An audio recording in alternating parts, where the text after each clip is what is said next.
शिव जी की महिमा जन जन तक पहुंचे, इसलिए सच्चिदानंद सीक्रेट्स आप सभी को शिव महापुराण की कथा सुना रहा हूँ। अगर आप भी एक शिव भक्त हैं तो इस कथा को किसी दूसरे भक्त को शेयर कर शिव जी और माँ की कृपा के पात्र बनिए। हर हर महादेव। वीरभद्र और महाकाली की उत्पत्ति। आकाशवाणी सुनकर सभी देवता और मुनि आश्चर्य करने लगे, परंतु शिव जी की माया से किसी के मुख पर एक शब्द भी ना निकला। इधर ऋतु द्वारा उत्पन्न असुरों ने जब मार काट प्रारंभ कर दी, तो शिव जी के गण भगवान के शरण में जाकर उन्हें माता सती के शरीर को त्यागना और युद्ध का सब वृत्तांत कहा। यह समाचार सुनकर शिव जी के क्रोध की कोई सीमा न रही। उन्होंने अपनी एक जटा उखाड़कर उस पर्वत पर दे मारा। इससे उसके दो टुकड़े हो गए। उससे प्रलय काल की ज्वाला के समान भयंकर आवाज के साथ वीरभद्र और महाकाली प्रकट हुई। वीरभद्र ने हाथ जोड़कर शिव जी को प्रणाम किया और उनसे पूछा, मेरे लिए क्या आज्ञा है?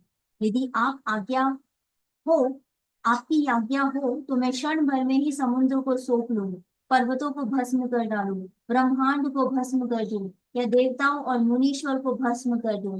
तब भगवान शंकर ने वीरभद्र को आशीर्वाद देकर कहा, ब्रह्मा का पुत्र दक्ष एक यज्ञ कर रहा है जो बहुत ही अहंकारी है और मेरा विशेष रूप से विरोधी है। तुम्हें उसके यज्ञ को विध्वंस करना है। उस यज्ञ में शामिल देवताओं, गंधर्व, यक्ष आदि कोई बचने ना पाए। विश्वदेव आदि तुम्हारी स्तुति करेंगे, परंतु तुम उन्हें भी मार कर मेरे पास ले आना। दक्ष को तो पत्नी सहित तिलांजलि देकर आना। वीरभद्र शिवजी को प्रणाम करके दक्ष के यज्ञ को विध्वंस करने चल दिया। शिवजी ने वीरभद्र के साथ अनेक उपकरणों को भेजा। वीरभद्र शिवजी के समान रूप धारण कर रथ पर आरूढ़ होकर चल पड़ा। वह 100 हाथ लंबा था। उसमें 10,000 सिंह जुटे हुए थे, जिसके साथ ही काली, कत्यानी, ईशानी, चामुंडा, मुंड मर्दिनी, भद्रकाली, भद्र, बली और वैष्णवी, इन 9 दुर्गाओं ने भी दक्ष को मारने के लिए अपने गणों के साथ प्रस्थान किया। वीरभद्र और महाकाली के गणों की गिनती करना असंभव है।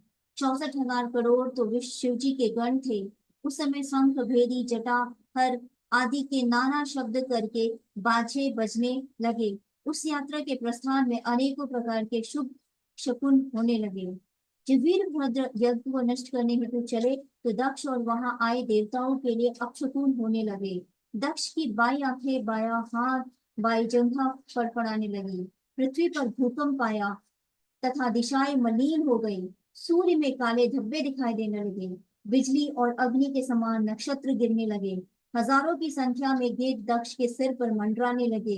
यज्ञ का मंडप गीधों की छाया से ढक गया। गीदड़ भयंकर आवाज निकालने लगे। सब दिशाओं में अंधकार फैल गया। विष्णु आदि देवता भी भय से कांपने लगे। उस समय आकाशवाणी हुई, हे दक्ष, तू महापापी एवं मूढ़ है, तुझे धिक्कार है। अब तुझे महान दुख उठाने पड़ेंगे। तेरे कारण यहाँ उपस्थित इन देवताओं को भी महान कष्ट सहने पड़ेंगे।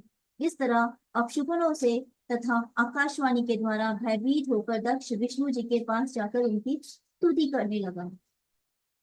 हर हर महादेव।